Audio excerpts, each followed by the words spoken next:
times. Yeah. So we're expecting ETAs from Pingdong, Kaohsiung, and Jinmen. But I know for some sites, there are some ETA are still in the States. So I probably need the sits from the coordinator from other site to check. Oh, So okay. for Pingdong, yeah, I think we'll have 6. Yeah, because some of them is able to make it. Nice. Oh, Nice, okay. right? I guess if you're in the States, it's Okay. kind of late right now. Right. I turned it on. Just turn it on.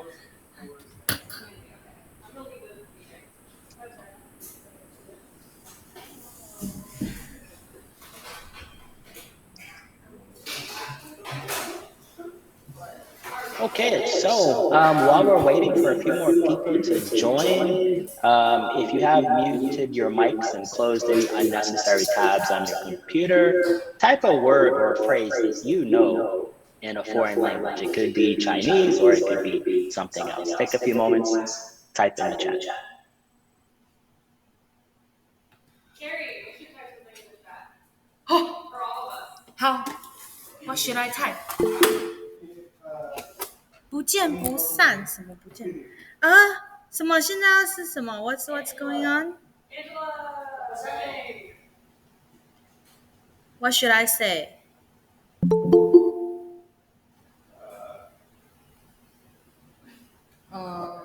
你好。Huh? What? I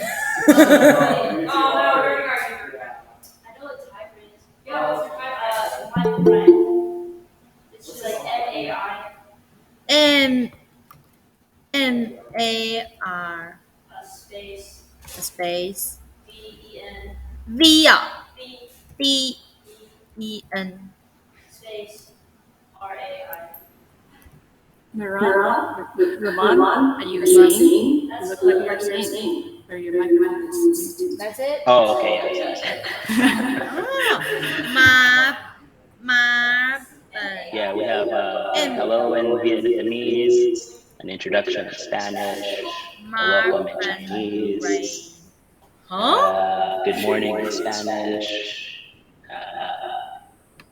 someone introducing themselves in Chinese. Oh, this text is not decoded right on the computer. Ooh, how you say that's good. Ooh, even some Thai. Oh, she did the time. She did the actual time. Who? Adina. Oh. How? Okay, great. Without further ado, let's get started. There'll be a few more people joining, but just for time purposes, let's get started. Okay, so you've probably heard this phrase before, putting together a bicycle and learning how to ride it at the same time, which one comes first. And so teaching is kind of like that, especially when you're a new teacher. It's kind of hard to learn all the rules and techniques of teaching before you teach. And a lot of it is learning, teaching, learning again, teaching. It's like a lot of back and forth. So if you don't feel like you're an expert or perfect in everything, that's okay. Teaching is a journey. And even me, I'm not a perfect teacher. I'm still continuing to develop every class that I meet, every school that I go to.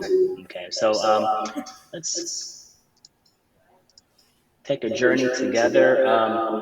Today is the TESOL Overview, August 11th, and we'll be here for a couple of hours. There will be a short break in between.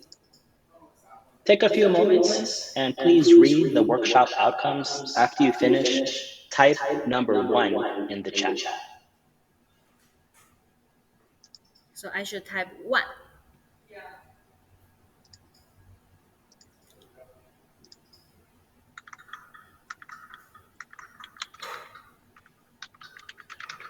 One.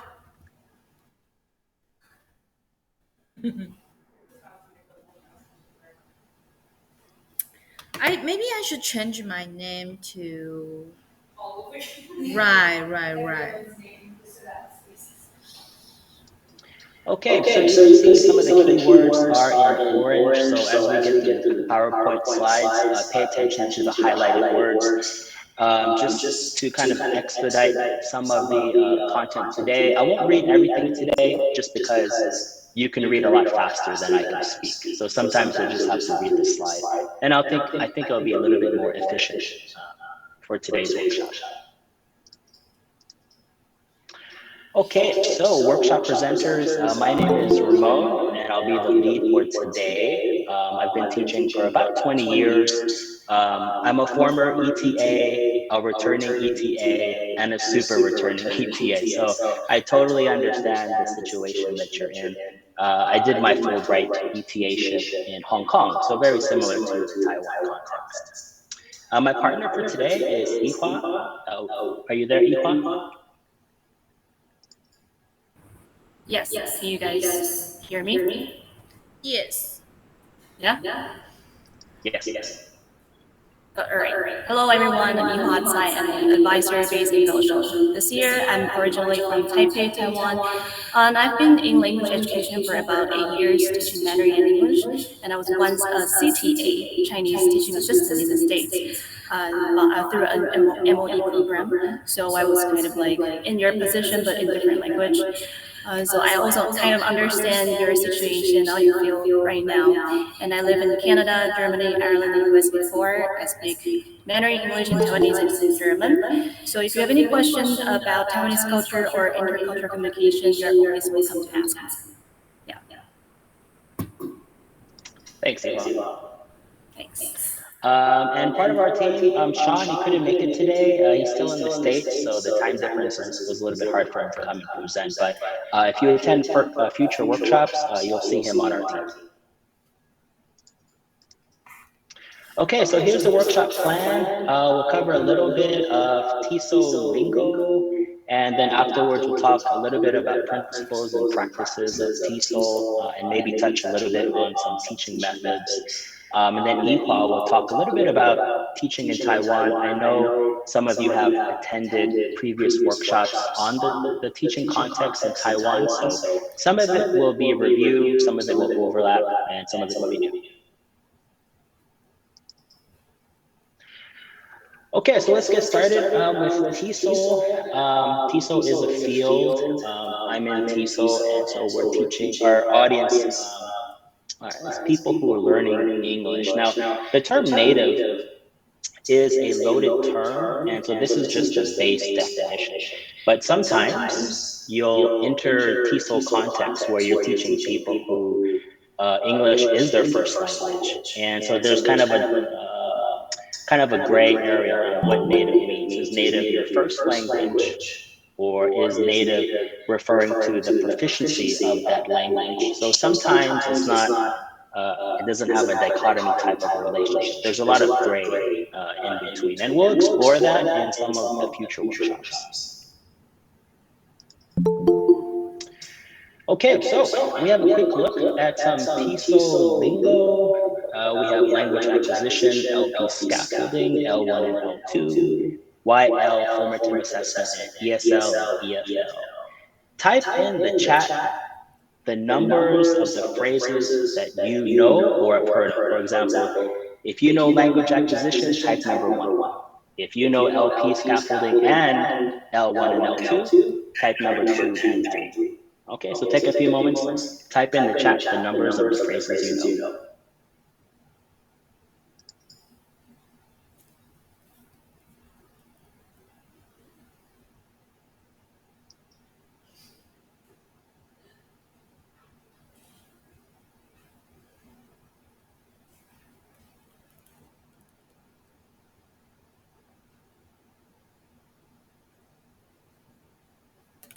What should I type?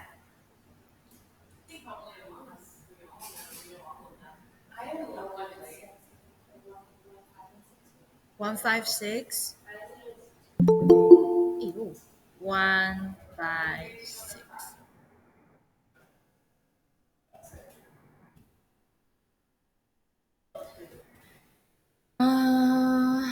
我们的 Lauren、Skyler、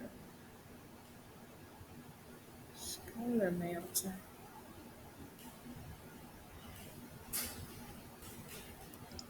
Okay, so we have a lot of ones, a few threes, and a lot of sixes. So let's go to the next slide. Okay, so for those of you who may be a little bit new to language acquisition, think of language acquisition as the result of the learning process. So learning is not the final stage of learning a language. It's just kind of the middle. So when someone is learning something, and then they forget it, they probably didn't acquire the language. And that happens a lot, right? When we're learning a language, we forget quite easily. But if we keep reviewing it, studying it, then at some point we gain mastery of that language. And that at that point, that's language acquisition. That's a very oversimplified definition. But if you'd like to study a master's degree in TESOL, they'll tell you a little bit more about SLA theory and language acquisition. Okay, so for number two, if you hear LP, it refers to lesson planning or lesson plan. So when you do start teaching, some of you may need to make a lesson plan or an LP. Okay. And for scaffolding, think of scaffolding as a way to make something complicated easier. And how do you make things easier? Well, instead of giving all the information at once, you spread the information in a few steps, right? So scaffolding is a very important part of lesson planning, and it can sometimes be the difference between a successful lesson or activity or a failed lesson or activity. Okay, so when you take a few workshops later next week, you'll be looking at some ideas on how to scaffold. Okay, so number three seems like a lot of people knew, so let's go to number five. Oops, sorry. Four disappeared somewhere. Okay, so for most of you, you'll be dealing with YL. Okay, the opposite term would be adult learners, but there's not a really clever acronym for that. Okay, and then number six, formative assessment, I think, is a very important part of teaching the opposite. Well, maybe not opposite, but there is a term called summative assessment. And when you think of tests, quizzes, book reports, things like that, that's all summative assessment. Formative assessment is more collecting data on your students in order to make some pivots or adjustments in your lesson plan to help them become more successful in eventually the summative assessment. Okay, so formative assessment, I think, is a great technique that you'll discover when you lesson plan.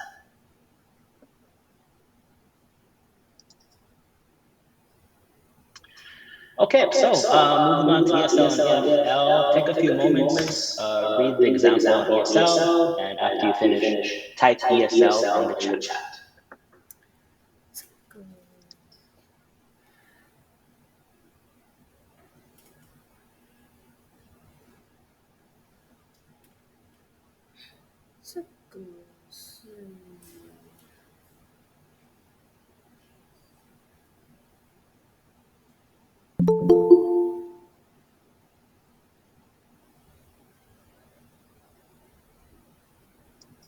Okay, great. You all read a lot faster than I do. Okay, so let's move on to EFL. Take a few more moments. After you read the slide, type EFL in the chat.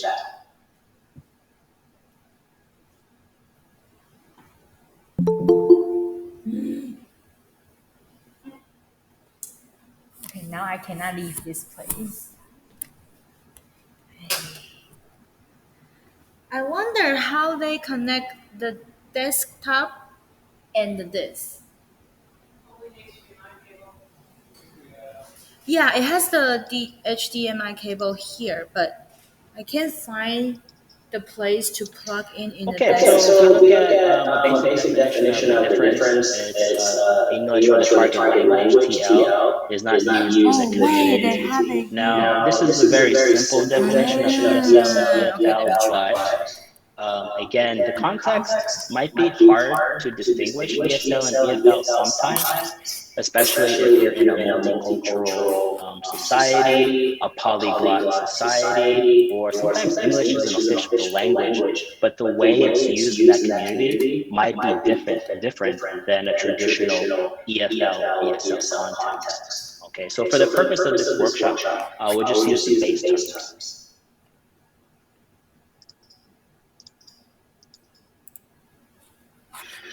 Okay, so a little bit of information about ETA SHIP. I'm sure you've heard this over and over or have read it on websites or have been looking at some of the materials that have been distributed from the Fulbright in Taiwan. So if we look at the highlighted terms, the Fulbright program doesn't expect ETAs to be experts in teaching. I think the main part of your 1 year stay in Taiwan is to kind of help build the international English presence in the classroom, kind of plant a seed of English joy in your target demographic, whether it be primary school, middle school, or even high school.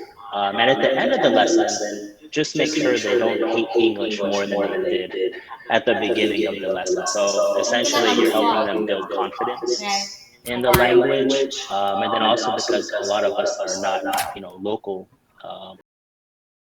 expand some of their knowledge of American culture or even international culture.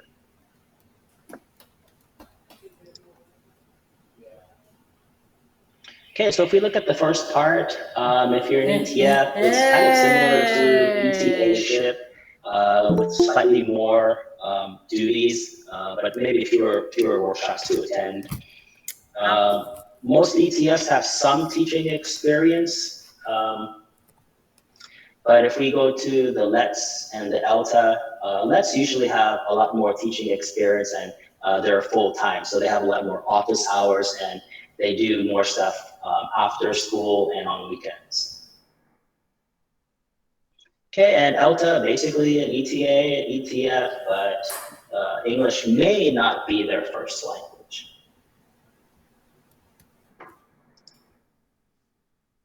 Okay, so with the TEFL advisors, our basic purpose for this program for this year is to help you develop professionally through workshops.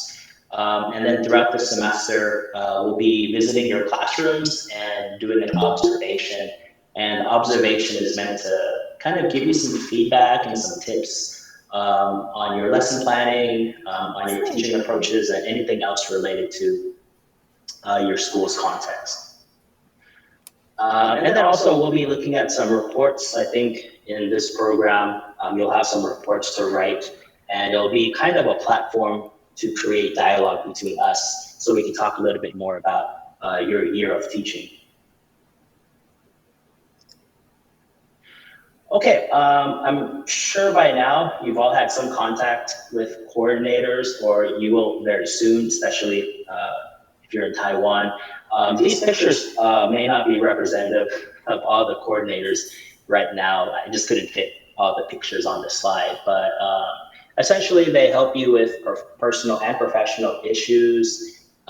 There will probably be your first contact when you're talking to schools or trying to communicate with schools, and then they support the overall program mission. Okay, so make sure that you have their contact information. A lot of times, even for myself, I'm quite new to Taiwan, so it's very easy to just line message them and get some immediate help.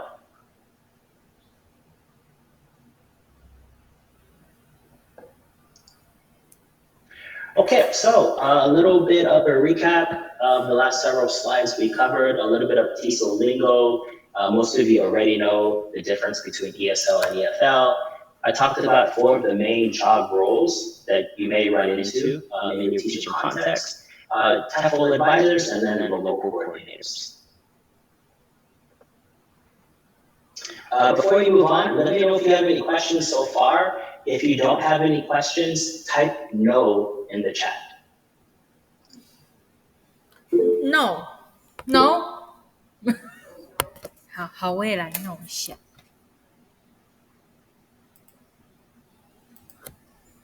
No.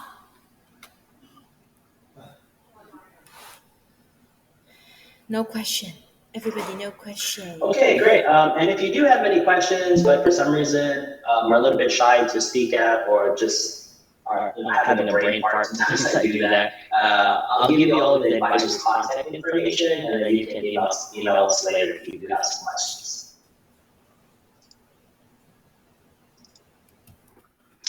Okay, so the main event for today is the principles and practices section. I'm sure a lot of you may be nervous, about teaching in classes for the first time, or assisting a full-time teacher, or communicating and engaging with students. I felt the same way, quite nervous my first week. So hopefully today I can give you some sound principles to think about when you're preparing for the class, things to think about during the lesson, and things to reflect on after the lesson.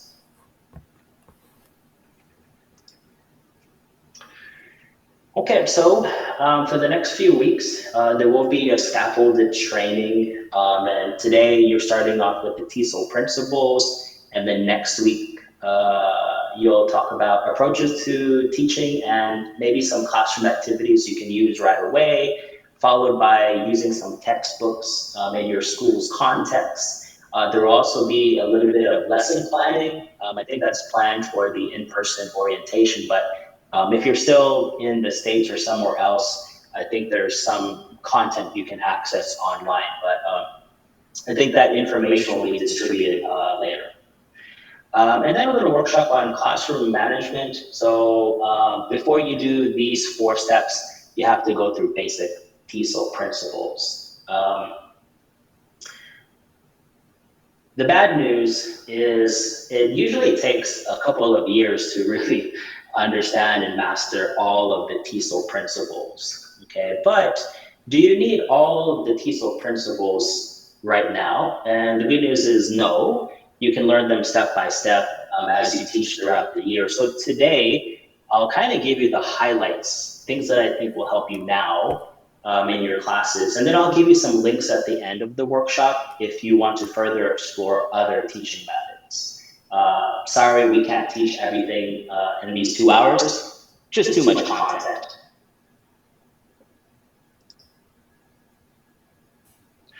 Okay, take a few moments, look at this slide, at these 9 to 10 teaching methods, and after you finish reading, type number 10 in the Zoom chat. 10. For what? Oh.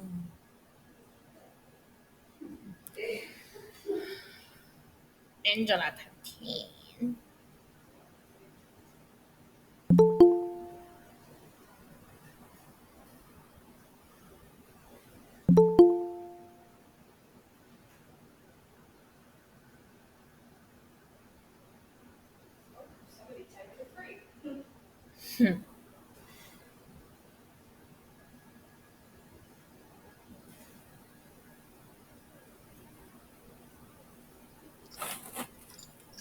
Okay, great. So these 9 to 10 teaching methods are usually the first 10 methods you learn, either in a master's program or a TESOL certificate program.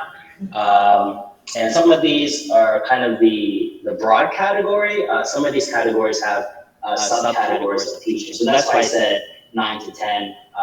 Actually, there's many more. These are just the basic teaching methods. There's probably more than 15. But some of them may not apply to young learners. So I've just chosen teaching methods that may apply to you this year. Okay, so the first 3, I'll cover some quick details, but I won't go into too much detail. And then for number 5 and 8, we won't cover in today's workshop. But I have left some links at the end of the PowerPoint for number 5. And then for number 8, you may cover this in another workshop in the future. Not all of your teaching contexts will integrate CLIL in the classroom, but I have left a little link at the end also if you're interested to see what it's about. So today we'll focus more on number 4, number 6, and number 7.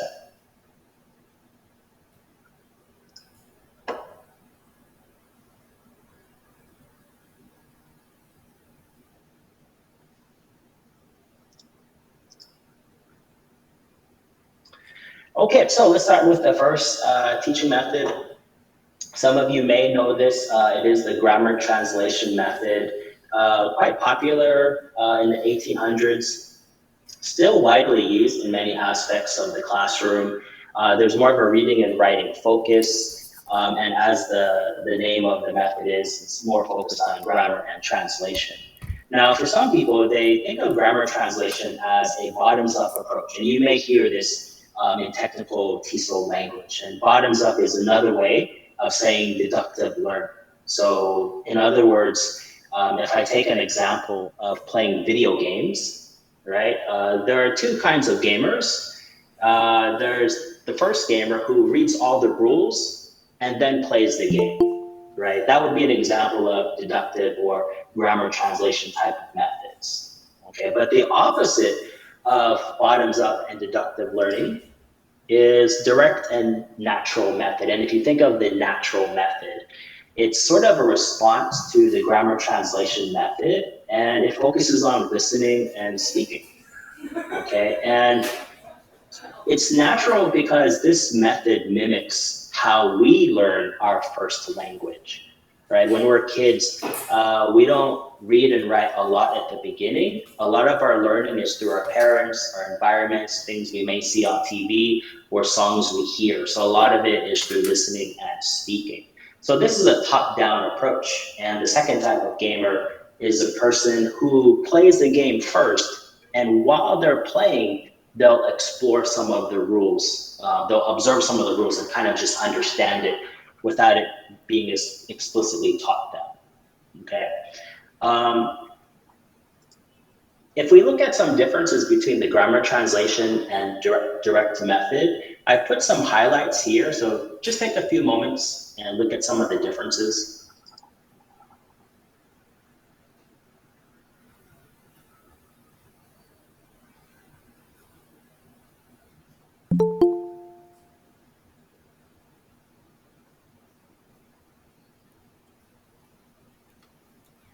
Grammar translation. Do you feel nervous Okay, so teaching? I didn't put advantages or disadvantages here, and the key modal word that I used is may be easier. The grammar translation is great, but you just have to really think of your context. And the direct method is also great, but in particular context. And a lot of times they can be used together in the same lesson plan. So I don't want to say that the direct method is better than other methods. They all had their place in time. If we go back to the grammar translation and we think of the 1800s, right? People weren't flying airplanes. There weren't any trains. So people weren't as mobile. They didn't need to travel far distances and speak to someone in a second or third language. So if you think about writing letters or just writing in general, it's easy to say that the grammar translation method worked really well for that context. Okay.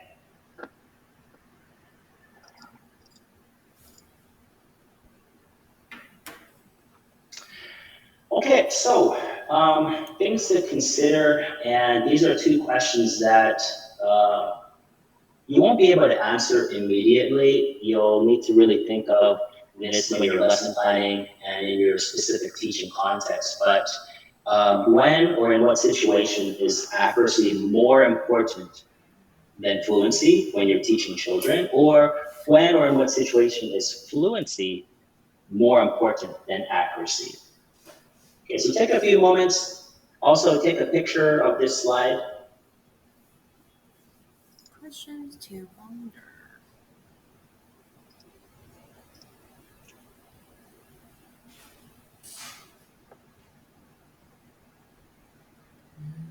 Take a picture of it. Okay, so in the next few moments, I'm going to put you into breakout rooms and I'm going to have you discuss some of these questions with some people. Okay, so give me a moment.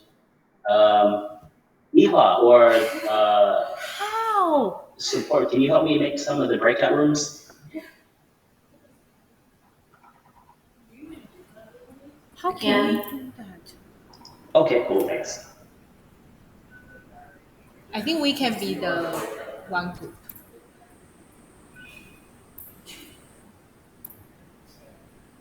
Looks like you can't do it here.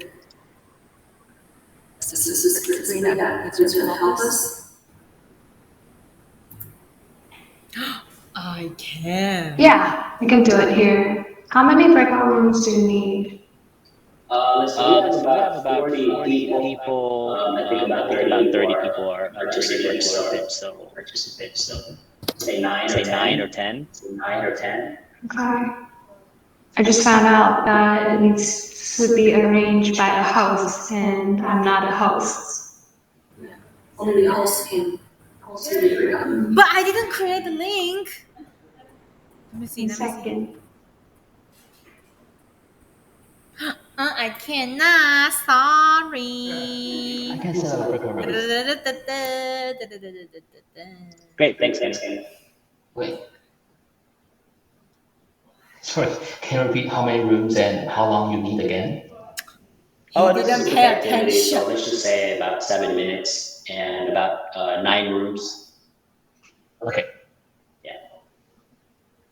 Or you know what? 8 is a lucky number in Taiwan, so let's make 8 rooms. Sorry.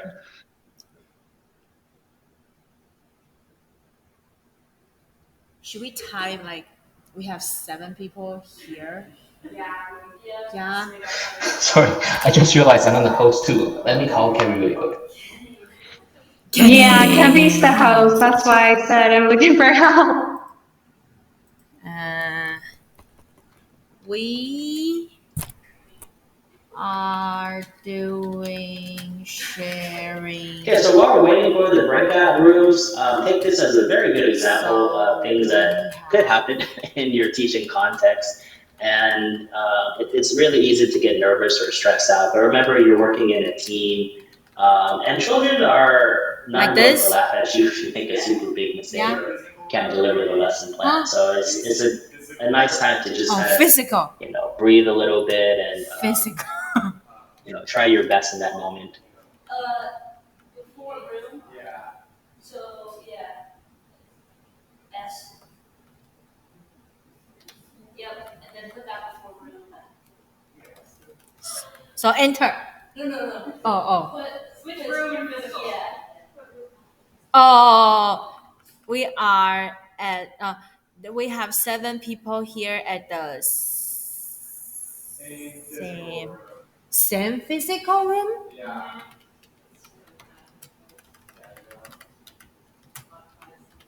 Like this. Yep. Enter. Perfect.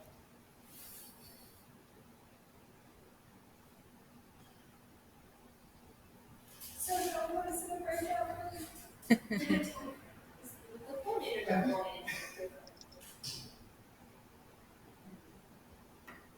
Why you are afraid of teaching? Because it's scary. It's a lot of responsibility. That's true. But you will co-teach with Okay, that's true. Kevin's on his way.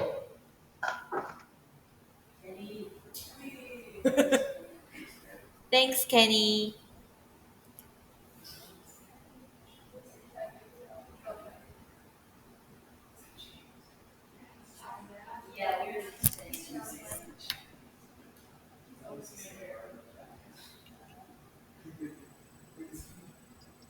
So just for the purpose of time, we'll come back to this slide a little bit later. So keep some other ideas in thought, and let's move to the next slide. And hopefully by then, Kevin will come.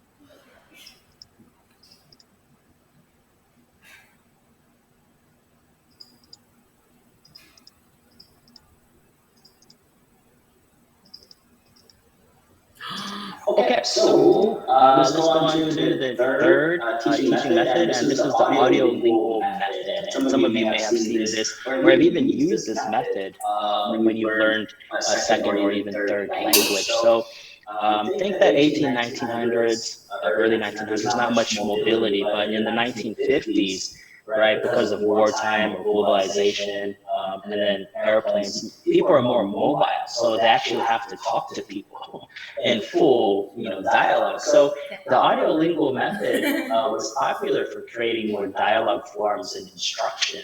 And a very common pillar of the audiolingual method is a lot of repetition and a lot of intensive oral drilling.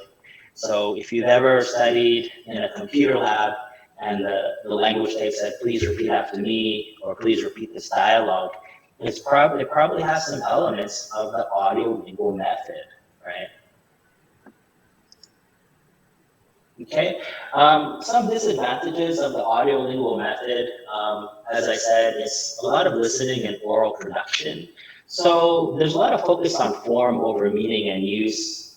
It tends to be more memorizing than actually understanding what you're saying. And because of that, there's a little bit of loss of communicative competency, right? Think about memorizing a phrase, then using that phrase with a person of that language, and then they say something totally different than what you memorized or studied, and then you couldn't understand that. That's one of the drawbacks of the audiolingual method. Okay? And then also the audiolingual method is more teacher-centered because the teacher is the one who's saying, please repeat after me. Okay? So if we look at a combination of textbooks between the 1960s and the 1980s, we can see that some teachers have said, okay, grammar translation is okay, but it's not enough by itself. And the same thing is true for the direct method and the audiolingual method. So textbook designers started to think, okay, we need to add elements of all three in order to make instruction more successful for the student. Okay, so if you've ever seen a vocabulary exercise in a textbook, it draws elements from grammar translation. If you've seen pre and post activities, reflecting, listening, and speaking, it draws elements of the direct method. And if you've ever seen a dialogue in the beginning or at the end of a chapter, that draws elements from the audiolingual method. These methods are fine, but textbook designers and teachers started to think, well, there's still a gap between what we expect from the learner and what they can actually do after instruction. So after the 1980s, there is a sort of renovation in the TESOL field, and a lot of new theories are coming up on how to better teach our students. Okay. Before we move on to those more innovative methods, I think Kevin said the breakout rooms are okay. Is that true, Kevin? Yes. Okay. Are you guys ready? Let me go back to this. Yeah, let me go back to this slide. Okay, so before you enter the breakout rooms, just remember, think about when is accuracy more important than fluency, and then vice versa. When is fluency more important than accuracy? Take a few moments, discuss with your partners in the breakout rooms. I'll see you back here in 7 minutes.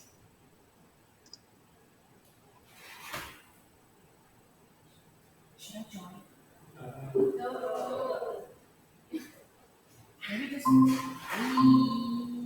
Oh, Olivia. Thanks, Kevin. Oh, here's my elevator. With the breakout rooms.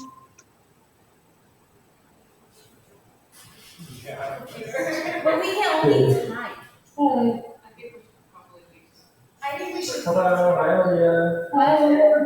You should talk to them. Okay, how are you? I think we should change it. I think you want to. Nice. You should hang out when you're in Yeah. Yeah, okay. Is Yes. correct. I have Sabrina, Carrie. Are those No, we're not. other ETAs Carrie's one of the. or ETFs? We're just. Okay. Hello. We have Ali. Okay. I can only. So Carrie's group will discuss together because it seems that they are in the same room. Oh, I see. Okay. All right. Can they all hear me, or should I speak louder? Carrie's that person. Okay. I'm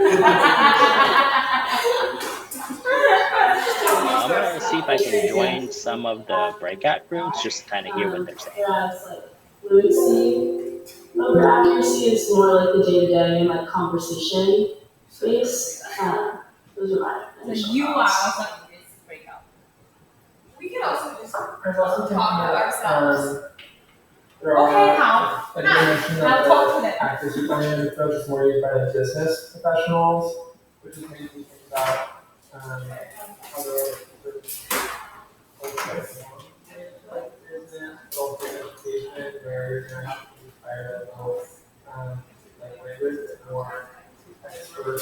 more my role was as an actor, we always like, successful in those contracts.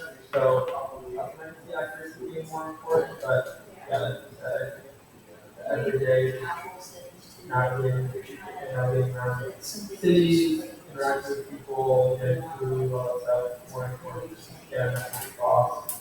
I think Yeah, I think it's like similar vein, the idea of like business and kind of there's any situation of like I don't know, it's like power dynamics or like another business would be exchange with something. You always have grammar and things like that. I think there's definitely this is not right. So we're just come into play to definitely be more accurate in those situations. That's right. Or more like I guess how does empower your own like when you come to the table.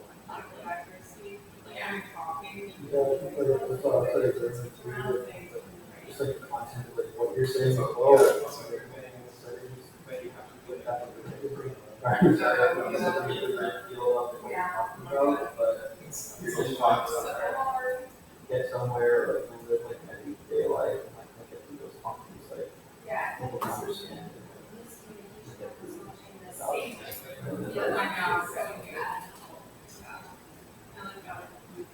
I'm a curious Paul until I realized I didn't be it. Okay. What was the rundown? Like, what's going on here? Not too much. Like, I think it's just like this TESOL Yeah. but honestly, we went through like 20 slides really quick. So I believe this. Okay. It's like I just felt like the privacy and privacy and all of like okay. Yeah, like the first like tried to do like some people on the call. No.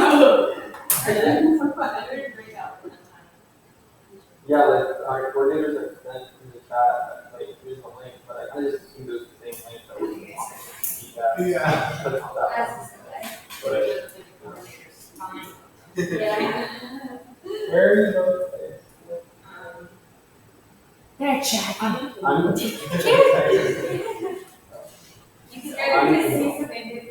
Pink on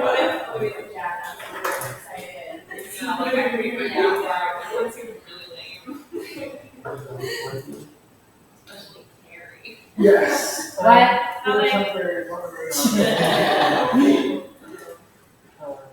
And I also like my yeah, but my school like all the there's kind of lecture maybe that's the dividing line between and out on my school, right? Oh, so you know your school already.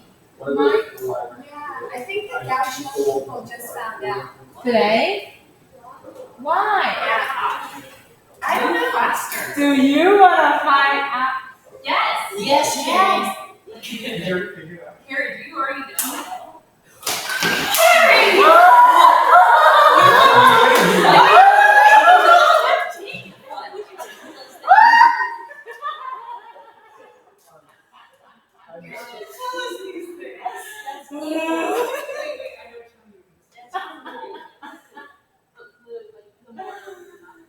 Yes, I know. You won't tell us. Why is it a secret? Why not? Because it's not school announcement day. You know now. Bullshit. Carrie, is this chummy appropriate for the situation? Wait, 红天下不问. It's like so much fun watching over. And I know you're a partner. Oh!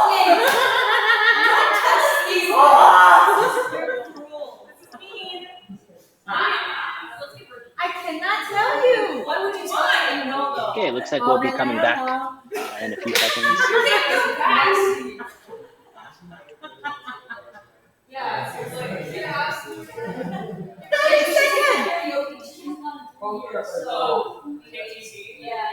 Huh? It'd be nice to see like Yeah? who's in the breakout rooms. I only see like participants, but I don't see like who's in the breakout rooms. That's right.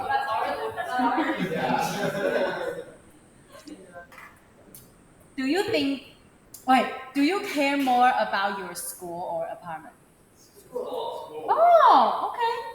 Hey, can you tell us the people Hey, they're back. those who aren't here to school? What do you mean? Like, Is there anyone? The future school is Okay, this welcome back school? from the breakout rooms. I'll just call a few people and you can share what you talked about in your breakout room. So let's start with, let's see, Alexandra. Are you there, Alexandra Hartman? Or she just left the meeting? Oh, sorry. Hello. Oh, okay, yeah. Hi. I was switching off of my phone. Oh, Sorry. no problem. Oh yes, Alexandra. Yeah, so we talked about in terms of accuracy over fluency, a situation might be like if you had to communicate medical information, you would want that to be very accurate, and also translating documents. And then for fluency over accuracy was more like everyday situations.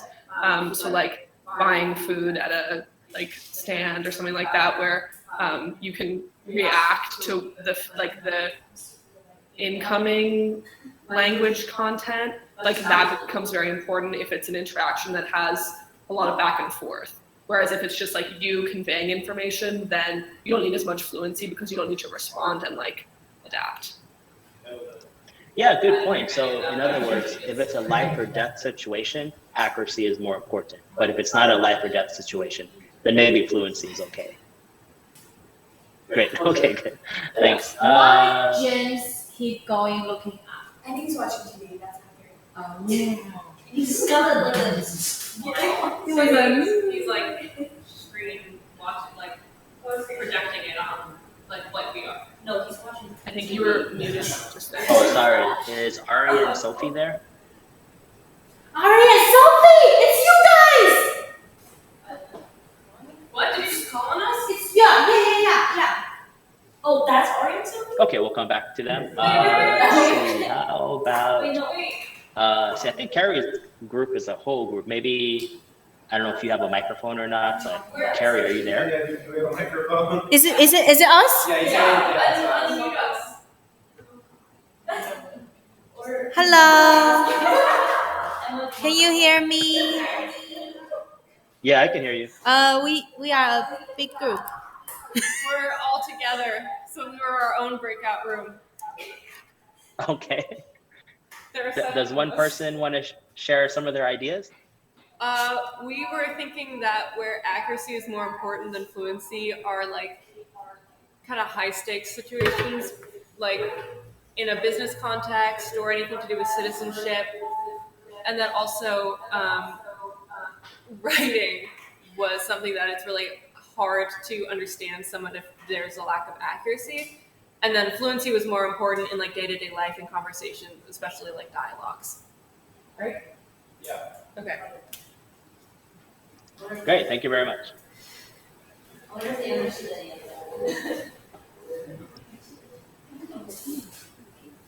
Oops. Okay, so just a couple of things to think about. If we're thinking about young learner teaching context, I think accuracy is important if you think that a lot of your students are making the same mistake. If you can see a pattern of mistakes, that's a good chance to address accuracy. However, you don't want to be kind of correcting a student's language every second.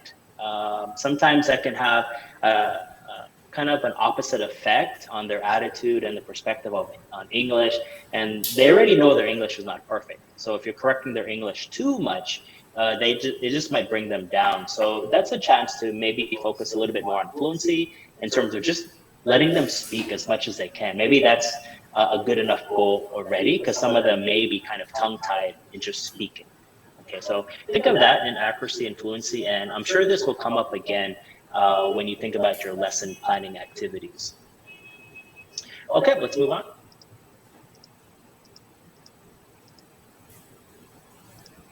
Okay, so this is our first focal point. This is TPR, and TPR is a major pillar in, or will be a major pillar in many of your activities in the lesson plan. And TPR, just think movement, a lot of action. Okay.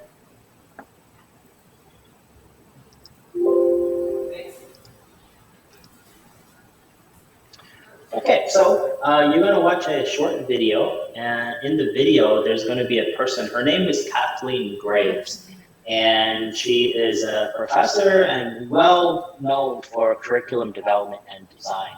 But in this video, she'll be demoing basic aspects of TPR. The video is a little bit old, but her pedagogy in the TPR still applies today. Okay, so I'm going to give you a link to the video, because some of you may have some Wi-Fi issues, and I'm going to ask you to use the workshop time to watch the video on your own computer outside of the Google Meets. Give me one moment. So now watch it right now. Yes, one right now, I think. Oh. Right?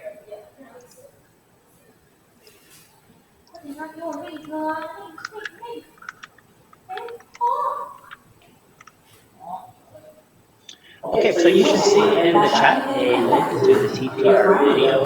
Take about 12 minutes, watch the video, take some notes on what she's doing with her audience and what the audience is doing in reaction or in response to the teacher. Okay, I'll give you 12 minutes. I'll see you back soon.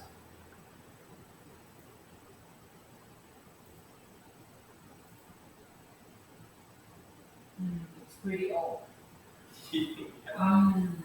Those feelings are also given importance in the next method we will see demonstrated.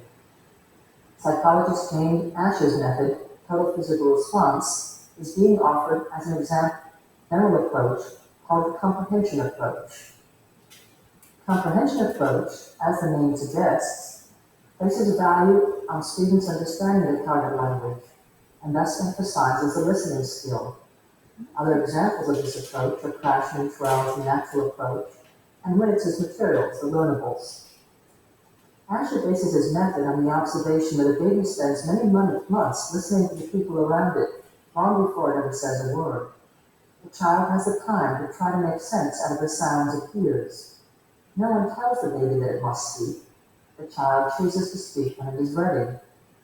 Moreover, according to Asher, much of linguistic input directed to the child contains commands. Look for how Asher's observations about child language acquisition have influenced his approach to second language. My colleague, Kathleen Graves, will present total physical response. Today we're going to learn about cleaning the house, something I'm sure that everybody loves to do. We all need to clean the house. Maybe not everybody loves to do it, but it is something we need to do.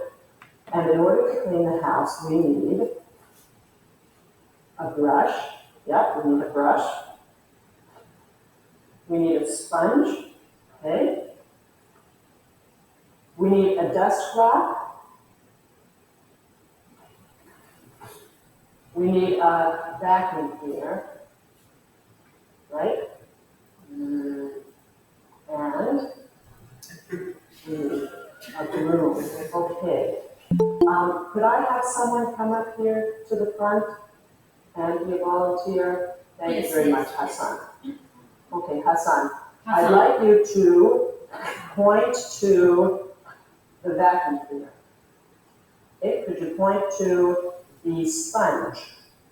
Okay, could you point to the brush? Okay, could you point to the broom? That's right, could you point to the dust cloth? Okay, could you point to the broom? Okay, point to the vacuum cleaner. Okay, point to the sponge. Okay, point to the brush. Point to the vacuum cleaner. Point to the broom. Point to the dust cloth. Okay, good, thank you. Could you sit down? Okay, so I'd like the whole class to do that. Point to the dust cloth. Okay, point to the brush. Okay, point to the dust cloth. Okay, don't point to the brush. Okay, could you point to the vacuum cleaner, the broom, and then the dust cloth? Okay, could you point to the sponge, the vacuum cleaner, and then the brush? Okay, very good. Now, we're going to use the sponge to wipe the counter. Now, we visited a house the other day, do you remember? And we saw here was the sink. This is the sink, and here was, this area was the counter, okay? And we use the sponge to wipe the counter, okay? So let's try this together. Watch me. I'm sweeping the floor. I'm vacuuming the rug, okay? I'm scrubbing the sink. I'm wiping the counter. And I'm dusting the bookshelves, okay? So let's just try the actions. Okay, could someone come up here and do the actions with me? Okay, Gideon, thank you. Okay, we don't need to use this, we can just pretend. Okay, we're going to sweep the kitchen floor. Sweep, perfect, okay? And then what will we do next? We'll wipe off the counter, okay? And then we're going to scrub the kitchen sink. Okay, and then we're going to go into the living room and we're going to vacuum the rug, and then we're going to dust the bookshelves. Okay, so I'm just going to say something, we'll do it together. Dust the bookshelves. Okay, vacuum the rug. Okay, sweep the floor. Scrub the sink. Wipe the counter. Okay, and did we forget one? Dust the bookshelves again. Okay, thank you very much. Can we sit down? Okay, now, everyone will do it together. How about if everybody stands up? Okay. So let's first vacuum the rug. Okay, dust the bookshelves. Okay. Wipe the counter. Scrub the sink. Okay, and sweep the floor. Okay, good. Now, sweep the floor, then vacuum the rug. That's right. So we sweep the floor and then we vacuum the rug. Okay. Dust the bookshelf and wipe the counter. Okay, so we dusted the bookshelf and then we wipe the counter. Okay. Up the sink and then wipe the counter. Okay. So we scrub the sink and we wipe the counter. Okay. Let's go into the living room and we'll dust the bookshelves and vacuum the rug. Oh, good. You're very good house cleaners. That's great. Okay. Why don't we sit down? Now, let's have, let's see. Enda, tell Gideon to scrub the sink. Okay, thank you.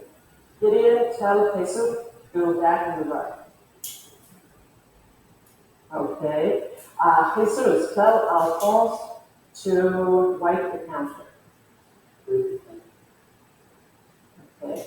Alphonse, tell Abdelrahmane to vacuum the rug. Vacuum the rug. Now, the next thing we have to do is I'm going to ask you to scrub the sink. Scrub the sink. Scrub the sink. Okay, now we're going to scrub the sink quickly.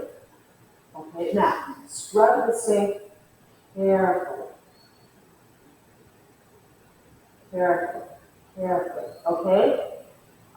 Wipe the counter quickly. Okay, wipe the counter carefully.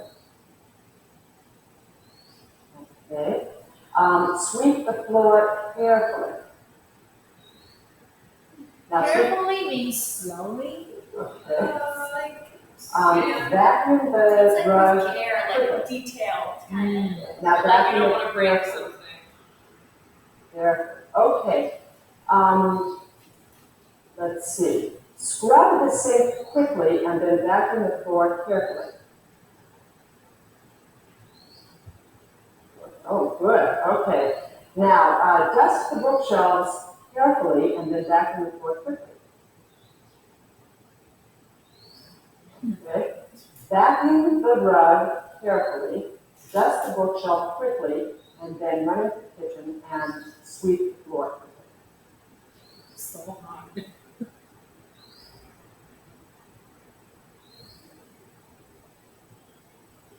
Uh-oh. some people are dusting the floor, some people are dusting the bookshelf carefully, and some are dusting it quickly. Vacuum the rug carefully, and then dust the bookshelf quickly.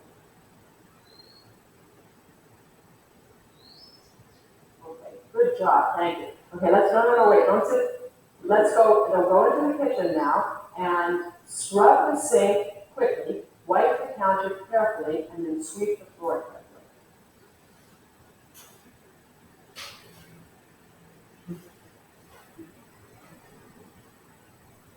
Good job. Thank you very much. Please sit down. Sonia, wipe the counter carefully. Keep wiping. Judy, while Sonia's wiping the counter, sweep the floor carefully and scrub the sink quickly. Okay. Now tell Sonia to stop wiping the counter. Okay, good. Let's see. Ana Greta, tell Siti to dust the bookshelves quickly. Okay. Edward, while Siti is dusting the bookshelf, vacuum the rug carefully.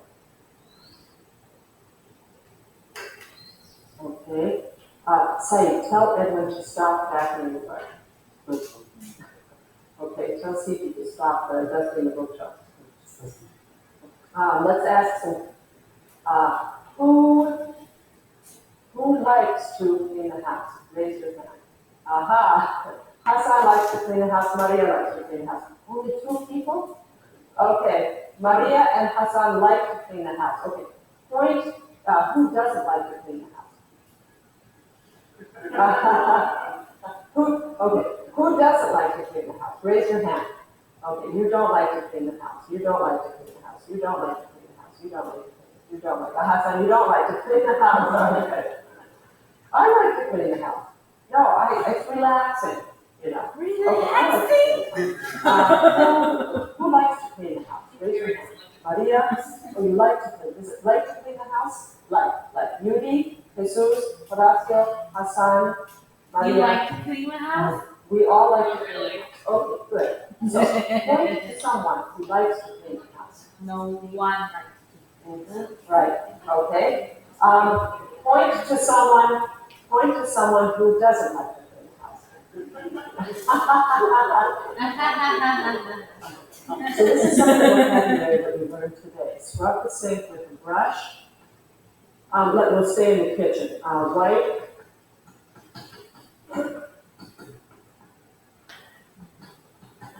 Wipe the counter. Wipe the counter. With a sponge, okay. With a sponge.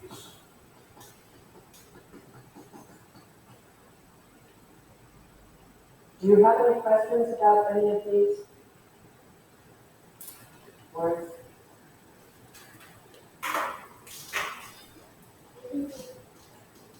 No.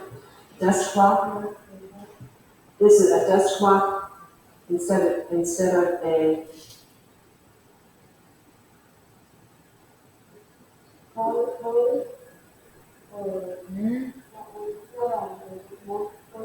okay, a dust cloth. We also have a duster, something that looks with feathers. Okay, we have a duster, but it's very hard to find dusters now. It's very difficult to find dusters, so usually we dust it. We just use a dust cloth. Okay, and here's your homework. Yeah, homework. Now, I have all of the vocabulary we learned today on these sheets of paper, and I would like you to study it, and then in our next lesson, we will practice giving each other the commands, okay, telling each other to do these things, okay? So we'll pass the homework out, you take it, and you take it. Okay, thank you very much. As we've seen, imperatives can be useful linguistic devices because meaning in the target language can often be conveyed through actions. In addition, retention is thought to be enhanced when learners respond physically. The teacher's commands do increase in complexity, but it's important that you not move too quickly Students should feel successful, as feelings of success and low anxiety facilitate learning. Also, when students do make an error, correction should be carried out in a non-threatening manner, perhaps by just repeating the command and giving students an opportunity to self-correct. From time to time, the teacher changes the order in which she issues commands so students do not memorize fixed routines. She also gives commands which combine previous imperatives and unexpected, as students need to understand more of the commands used in the training. Besides, novelty is also motivating and can be fun. Language learning is more effective when it's fun. In the lesson we saw, the students did not do much speaking. They will later, however, when they are ready to do so. They, too, will begin by giving commands. Students are expected to make errors when they first begin speaking. Teachers should be tolerant of them. Work in the fine details of the language should be postponed until students have become somewhat proficient.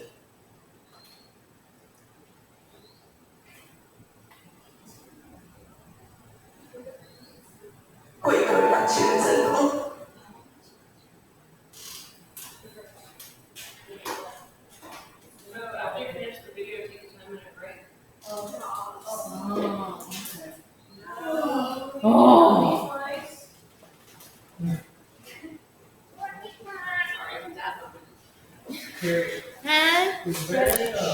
Water. But I think I'll say this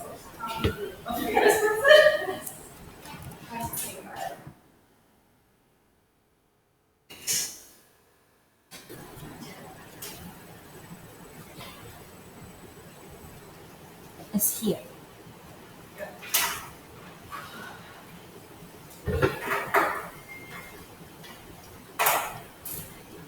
Okay, welcome back from break. Hopefully you had a good chance to stretch a little bit and get something to drink. We're a little bit behind, so I'm going to skip one of the activities that I planned and go straight into some of the disadvantages of TPR. As you can see, it's really teacher-centered. The teacher has to give a lot of commands for the students to respond. Okay, and looking at number one, there's not a lot of communication thing happening. Okay, it's not communicative, and sometimes it can be overly repetitive. Okay. The people in the workshop that you saw in the video, they're all teacher trainers just like you. Okay, so but it doesn't mean TPR is bad. It can be actually quite good if you're a creative person and you put TPR in the context of other activities. So for example, if you use it as a pre-activity to help students brainstorm ideas or to warm up to the main activity, or use it as a review in the post activity, then TPR can be quite a good activity to use connected with other parts of the activity. Okay, so when we think of TPR, it is kind of like magic in a way. If you can turn some of the simplest aspects of TPR and disguise it in a lot of different activities, it can be quite fun. Okay, so if I give an example here,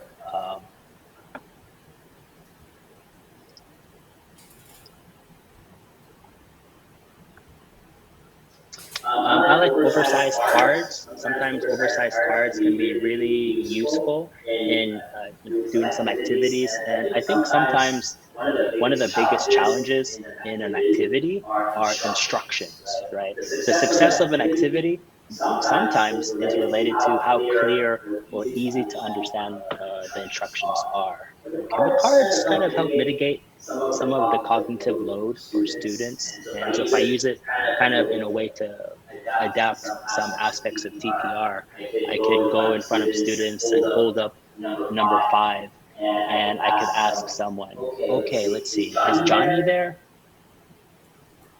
Yep. What number is below number 5? Number 4. Okay, what number is below number 4? 3. Yeah, so that's a typical way. Or if you want to kind of introduce more of the numbers, then I could ask Johnny, okay, this is number 5. Hold up 5 fingers.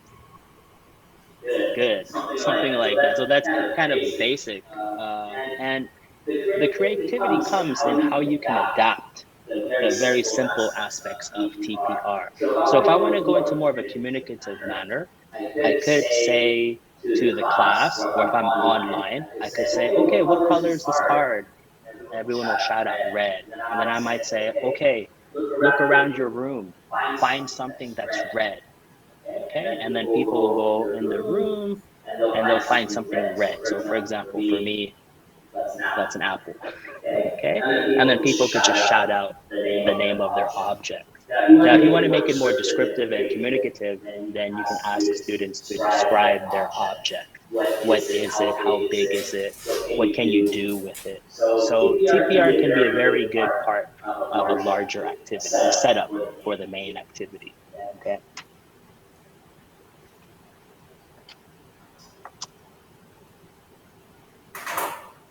Also today, I've been asking you to do some instructions. For example, if you've read this, type number 1. If you finish, type finish. That's also an aspect of TPR, which might be useful if you're teaching online.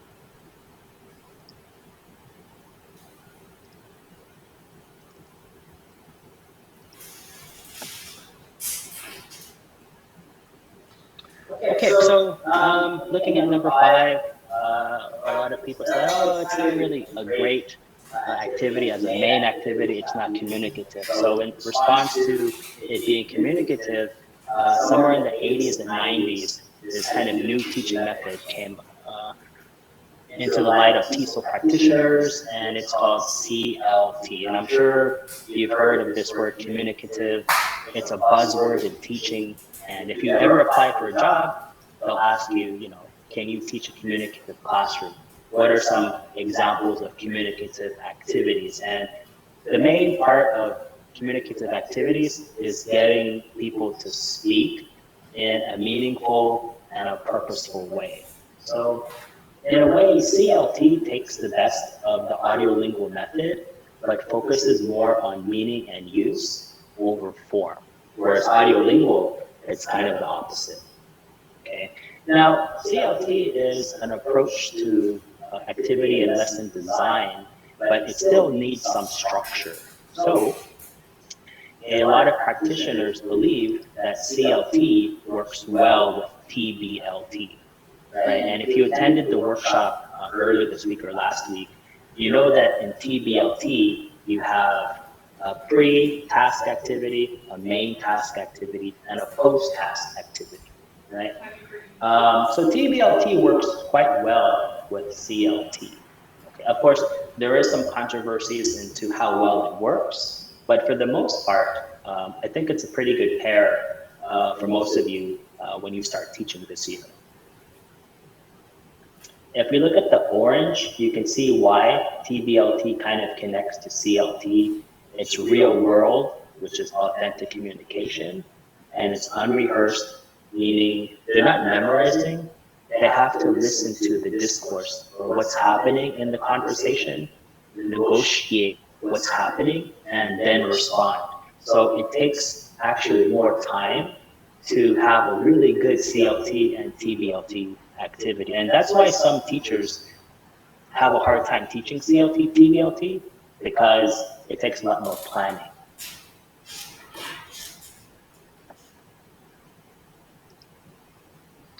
Okay, so here's some challenges to CLT and TBLT.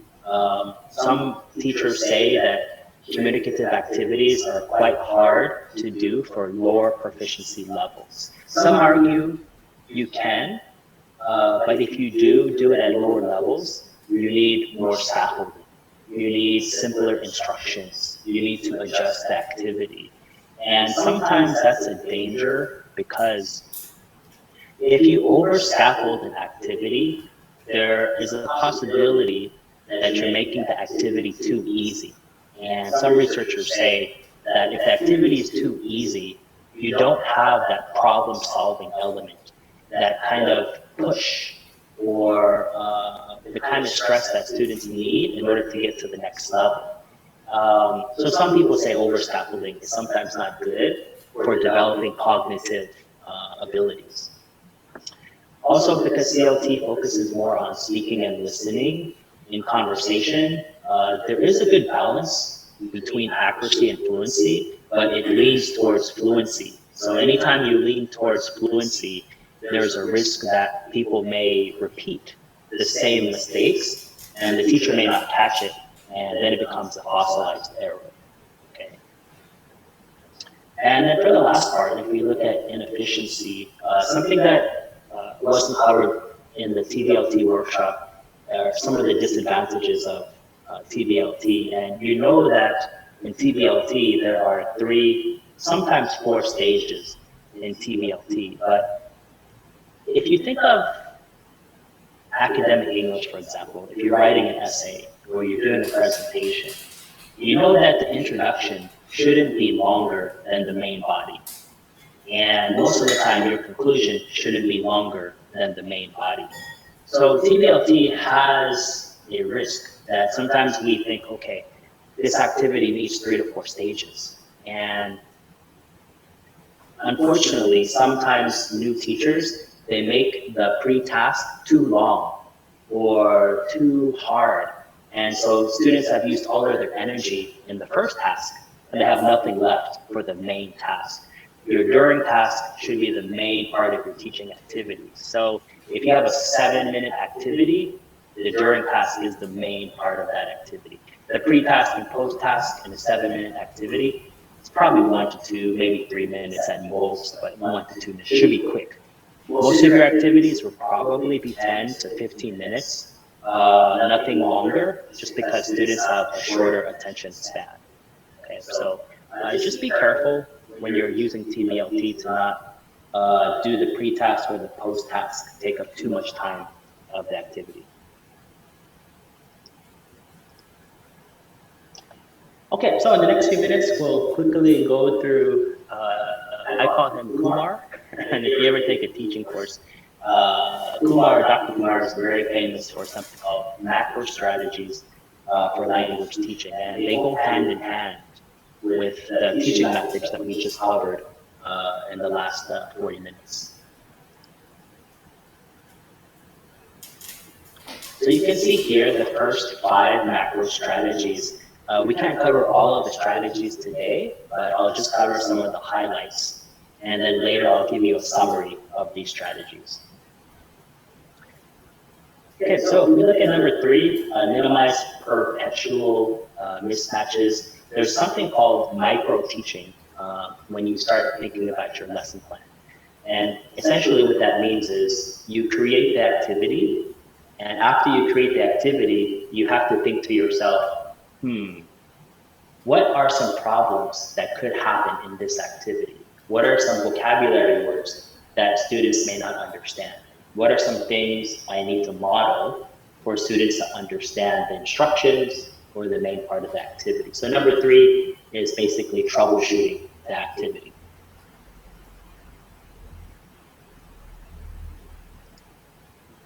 Okay, in the next 5, I'll focus more on contextualizing linguistic input. So this is very good for TPR in a way, and when you're teaching language, you don't want to teach it in a vacuum. You want to make sure there are some elements of the context. So if we combine TPR and number 6, let's say you're reading a storybook about animals. And every time you say cow, you have your students say ooh, right? CPR.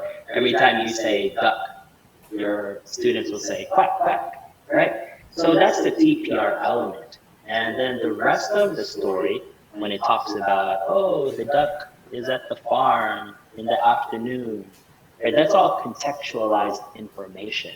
And so that's why a lot of people use storybooks, because there's a lot of context, a lot of opportunities for TPR, and of course, if they really don't understand the language, there are pictures to help them understand what's happening.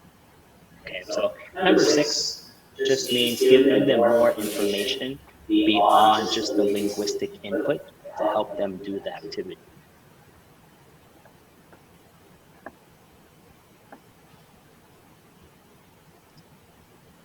Okay, so too many macro strategies. Sure, when I first studied these macro strategies, it was very hard for me to integrate them into the classroom. But essentially, when you're using the macro strategies and you're doing your lesson planning, the macro strategies are supposed to help you answer these three questions, right? So when you're doing a lesson plan, are there opportunities for discovery, for learning new things? Are students actively engaged in hands-on materials? They can't be in a lecture type of class. They need to move around. They need to do things within the lesson. And number three, is the work in and outside of the classwork productive for their learning, or is it just busy work? You want to try to avoid busy work and have content purposeful and relevant to their learning. Okay, so again, the macro strategies are supposed to help you answer these three basic questions in your lesson.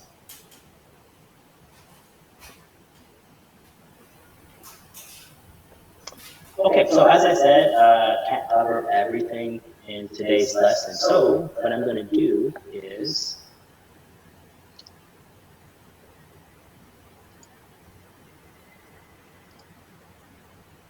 in the chat, I put a link, and this link is a link to some summaries and some applications of those summaries in class.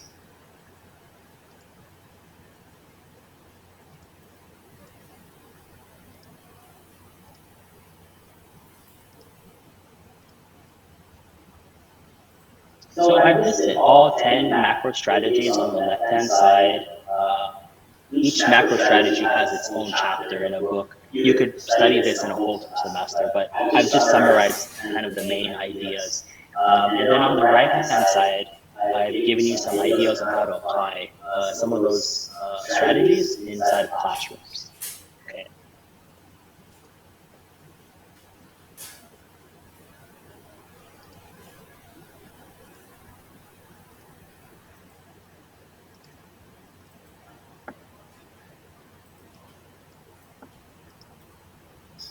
Okay, so apologies for going a little bit fast. A mini recap, we just covered some teaching methods, specifically TPR, a little bit of CLT, and a little bit of overlap with TVLT.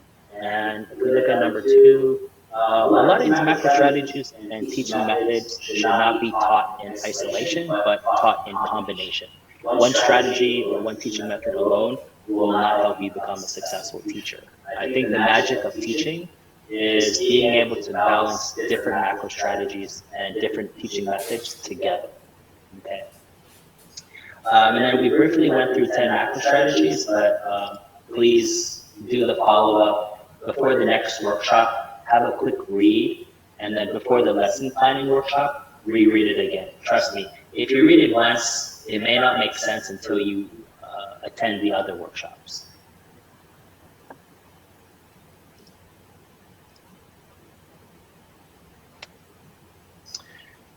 Okay, so before we move on, let me know if you're still with me. Type Taiwan in the chat.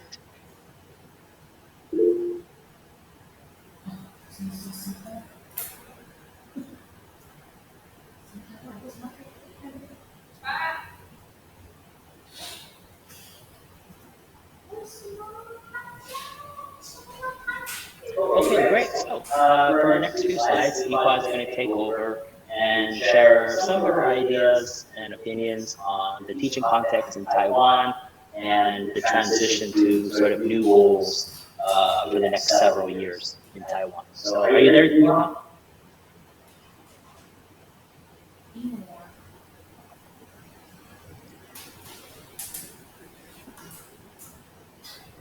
She's always saying, he said you want her.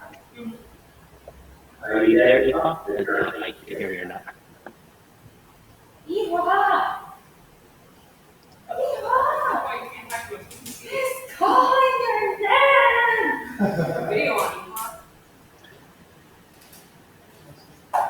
Looks like you might have some issues. Let's wait one moment.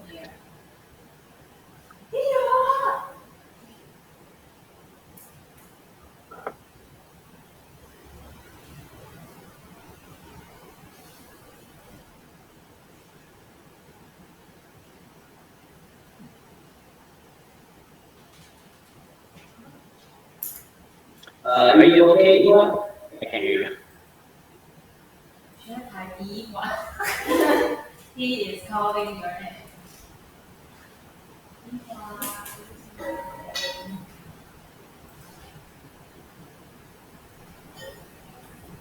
Hello? Okay. Can you guys hear me? Yeah, I can hear you. Yeah. Great. So Eva, I'll just click the PowerPoint presentation. You just tell me next when you're ready.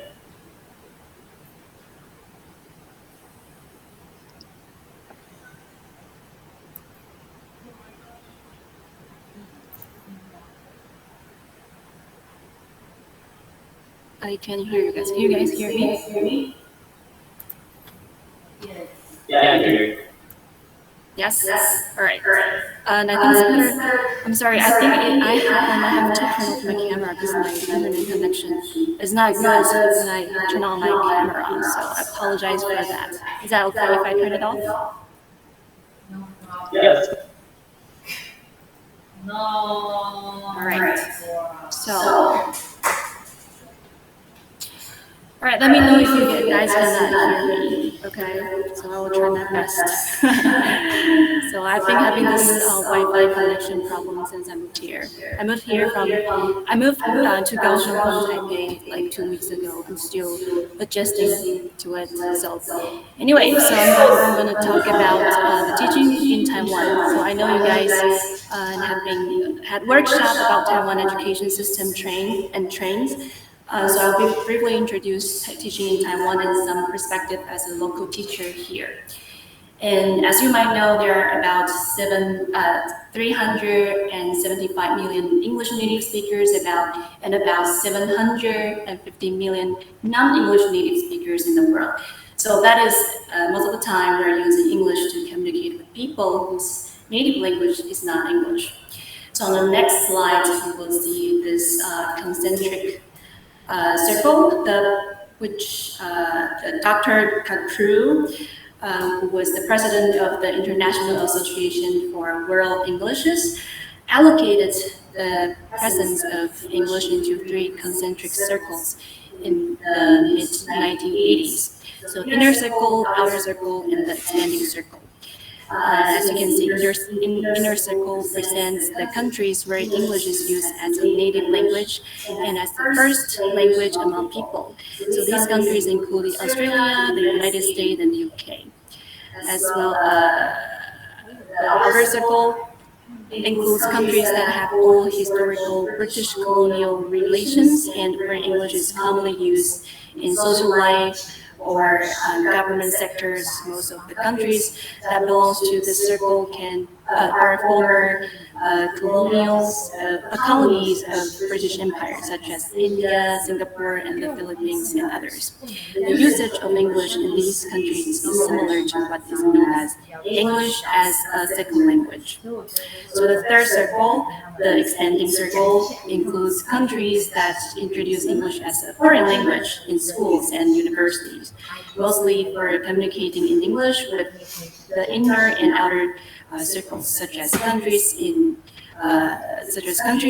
like Brazil, Russia, and also Taiwan. But now we have this bilingual nation policy. Taiwan is trying to fit it in the outer circle where English is used as a second language. So next slide. The goal of Taiwan right now, so as you might learn in the previous workshop, is to make English not replace any of the local languages, but prepare Taiwan to better engage in global community. So our plans at the moment are to set up more and expand the English language programs and also update our English curricula and to make them more authentic. And also the government provides fundings and incentives for schools to promote bilingual programs. So next slide. And next slide. Here is a little bit of history about English curriculum in Taiwan. We started the test run in 1998, making English as a part of curriculum from 2003. And English is officially part of our curriculum in 2005. I remember I didn't learn English at school until I was grade 6, and the contents were not very authentic. Still remember one of the first lesson I had was like, oh, what is it? This is a pencil. How do you spell it? P-E-N-C-I-L, pencil. So why do I still remember this? Because back then, we had to memorize the conversation, and on the next day you have to write out the conversation on the test. So that's how we learned English back then. So it's quite different. Yeah. So in 2018 we had this bilingual nation policy by 2030. But actually, it has been changed to bilingual 2030 policy now. Okay, so the name has been changed. So bilingual program, next slide. So you might know it means that learners study typical school subjects, for example, math, through an additional language. So here is English in Taiwan. And also study some subjects through their first language, or they may study the same subject through two languages. And next slide, you will see two common types of bilingual education programs. One is immersion bilingual education, and the other is transitional bilingual education. So basically, in an immersion program, non-English speaking students spend the entire day learning subjects taught in English, and teachers may attempt to simplify the language for these students if needed. It's more possible to have immersion program in an international school in Taiwan. I used to teach in an international school in Taiwan. Well, in public school, it's kind of difficult because we only have like two periods of English lesson every week for grade 3 to grade 6 students. So it's a bit difficult. The other one would be the transitional bilingual education. So in this program, students who are not fluent in English are taught some subject in their native language, and other subjects are taught in English. So next will be the Creole. So I believe you heard this a lot. Creole is an increasingly popular approach to bilingual education, and I believe you have heard of Creole many times in the previous workshop, and so I'm not going to repeat it here, but basically Creole lessons include a wide range of teaching methodology, and it's hard to define what Creole really is. Everyone has different ideas for using it, but overall benefits are students would have a deeper understanding of the target language and also their first language, and mastery of the subject, improve social and critical thinking skills. As for next slide, we have our bilingual education initiatives. So as you can see and also learn, it's actually good news for us because it shows that government is really making an effort to accomplish the goal of bilingualism by 2030 for us. Yay. All right, so next slide will be my suggestion. Advice here. So when you started to teach, so here are some of my advice here for you. So be open-minded. When you start to teach in schools here, you might find things are surprising. For example, you might see some local teachers teach with grammar translation method. And remember, as the professor on Thursday workshop mentioned, most of our English textbooks are still grammar-based. And that's also how I learned English many years ago. Some teachers would teach English the way that they learned English when they were students. So be open-minded if you see things are not what you expected. But it's also a great opportunity for you to bring in new ideas and perspective to our local teachers and students. And also be adventurous. So when it comes to teaching, it's not possible to just use one teaching method throughout the semester. So be adventurous and try to implement different kind of teaching and bringing new authentic language and culture to the classroom. The teacher or students will be really appreciate that. But before you planning new things, try to talk to the local teacher, to the co-teachers. And if you have questions, you can always ask us. And also be the model. So the local teachers and students will be very excited about your teaching and participation in their class. And the students will be really looking up to you, especially those in the suburban area where they don't see foreign teachers often. So your words and your interactions will really have impact on them. So try to keep a positive mindset and then bring them positively learning experiences. So when you're positive, and you will attract more positivity in your life. So, and I would like to end this my presentation here with the Chinese saying here, 读万卷书不如行万里路.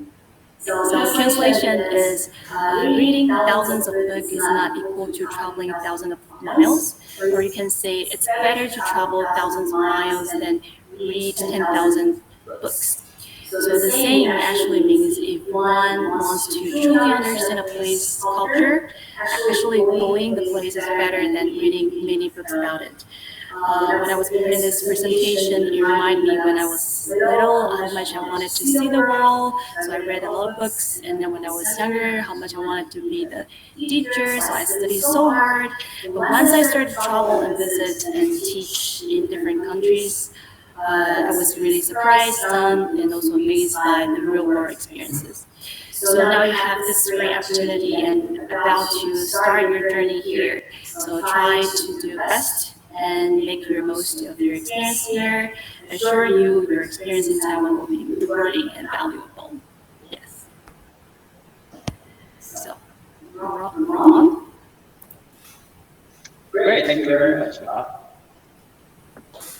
Thank you. Okay, so as we come to the end of today's workshop, just remember everyone's teaching context will be a little bit different, unique, and will largely depend on your relationship or connection with your local teachers, your advisors, your students, and everyone in that teaching community. So if other teachers are having a different experience, that's okay. But just remember, our common goal is to connect with our students and our schools and to learn and grow together. And we go back to the bicycle example at the beginning of the presentation. As you teach, you're also learning, and as you're learning, you're also teaching. Just to recap, the bilingual program is still relatively new. We're in 2022 already, and it's only 8 years away. We don't know what the next several years will have, but Taiwan is trying to make a big push for this bilingual policy or program. Okay, so we come to our workshop reflection. Okay, and I want you to think of a few things you remember from the workshop, or some things that you learned during the workshop, or maybe even things that you already knew and reviewed. And also think, what are a few things that you're interested in learning more about? For example, if you were interested in Suggestipedia, type, oh yeah, I wanted to learn a little bit more about Suggestipedia. I've heard a couple of things. I'd like more information. Okay. So let me give you the link to the reflection.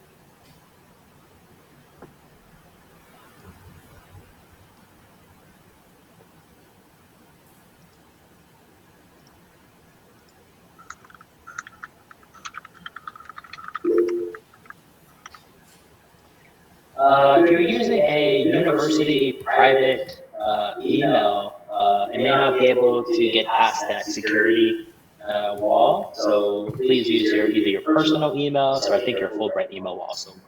Okay.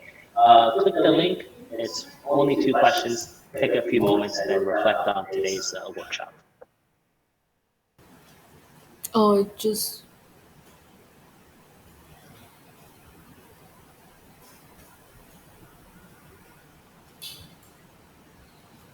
How?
But he got away with everybody seems to me. And then let us go.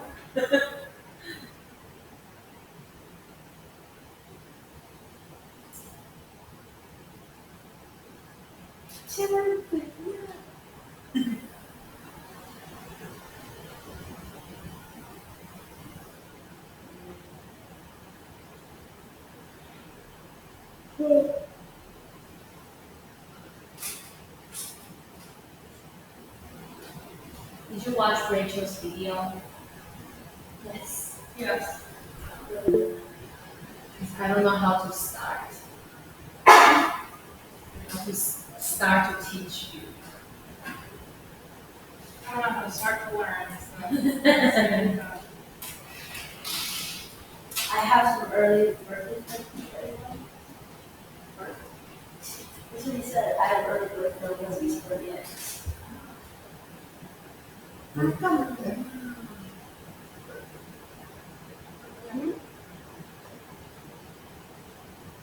Is it our school location? It's from remote. What? Is Ramon going to announce the schools? Where we go?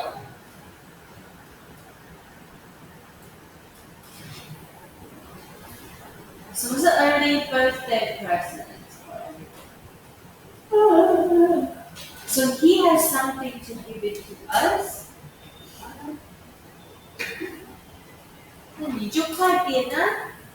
拍到。 Okay, so let's start the wrap-up portion of today's workshop. I said I'd give you some early birthday presents, so at the end of this workshop presentation, Here are a couple of resources for you. I still use a lot of them, so whether you're a new teacher or a veteran teacher, all of the sources that I share with you today will be quite helpful.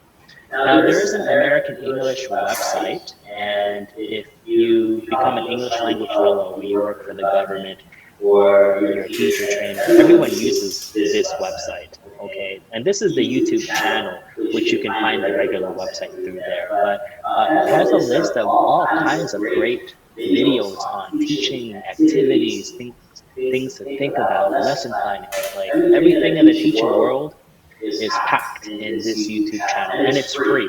So it's a very good resource, especially for new teachers. Okay. Now, if we look at the second resource, remember TPR, the magic of it is, oh, I thought I heard something. Okay, so the magic of the second resource, let me share my screen, sorry. Just share the YouTube channel. There we go. I apologize. So looking at the second resource here, with TPR, in order to make it creative, you'll need to connect them to games. Games, you're going to use a lot of games in your classes. So to connect TPR in a very creative way, you'll kind of disguise it in a game. Okay, so follow this link, and I will give you a copy of this presentation shortly. So just hold on one moment. Okay, for those of you interested in learning more about CLIL, there's a website that gives you a basic overview. Quite interesting website to get your hands a little bit wet in the CLIL kind of thinking and organization. But in some of your teaching context, they will go over in more detail how to integrate CLIL in your classes. If we look at the next resource, we can see the TESOL International Organization. And this organization is kind of the flagship of all TESOL related activities, whether you're looking for research articles, you're looking for a job, you're looking for a way to connect to people, follow this link and you'll find a lot of those resources. Okay, in the beginning I told you we weren't able to go over all of the teaching methods, so I've listed a few links that will give you some teaching models of the silent way, Suggestopedia, and some ideas about the communicative approach. Some of the videos are a little bit old, but the things that they teach are all foundation stuff that I think will be useful in some of your future classes. Maybe not the first semester, but as you progress and get more experience as teachers, some of these might be very helpful.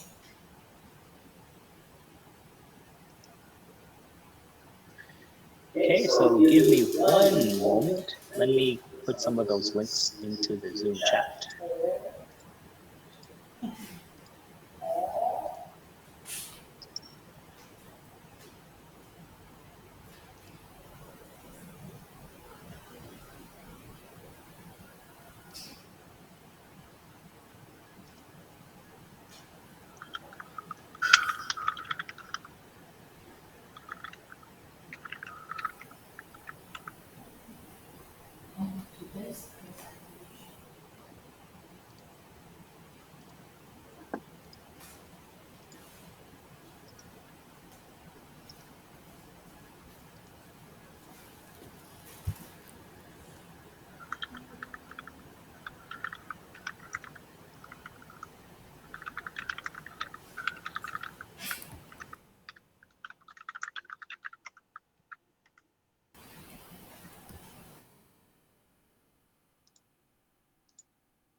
Okay, so I posted two links in the chat. The first link is a copy of today's presentation. So I know some of you would like the presentation right away.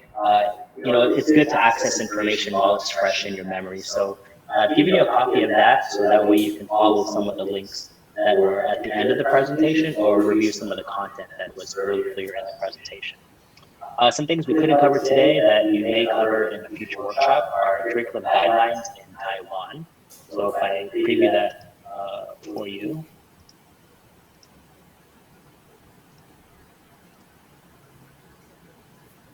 Okay, so if you're kind of figuring out, okay, I've learned all these teaching methods, I've kind of touched a little bit on some macro strategies, I've received some advice from the TEFL advisors on, what to do in the classroom. Then you'll figure out, okay, well, what does the school kind of expect from the teacher in terms of curriculum? And it's a pretty lengthy document, but it will cover a lot of different aspects of the classroom, a breakdown of expectations and proficiency levels from elementary to upper secondary or high school. Okay, it's a lot of content, but when you have some time, I think it'll be a nice read to kind of give you that extra piece of information that you need when constructing your lesson plan or teaching.